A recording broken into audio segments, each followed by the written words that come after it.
In this press release from Lieutenant Steve Doris with the Baytown Police Department, on May 1st at 8:49 p.m., officers responded to the Houston Methodist San Jacinto Hospital emergency room in reference to a gunshot victim identified as 22-year-old Tedrick Hall that had been brought to the ER by private vehicle and succumbed to his injuries. During the ensuing investigation, detectives learned that a mother and her 18-year-old son, who is a friend of the victim, had picked the victim up from his job earlier in the day, and while on the way to their residence in the 1300 block of Edison, the 18-year-old and the victim began roughhousing or wrestling in the back seat of the vehicle while the mother drove.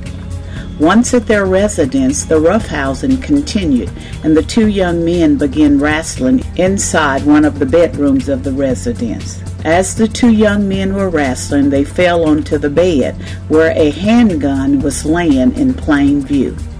At some point, the two rolled near the gun, and the 18-year-old picked up the gun to move it.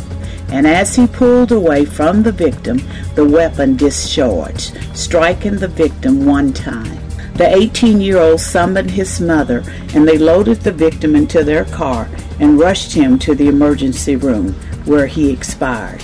Detectives are still investigating, and once the investigation is complete,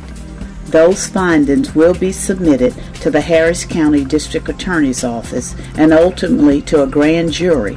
to determine what, if any, charges will be filed against the 18-year-old, or if it was in fact a tragic accident.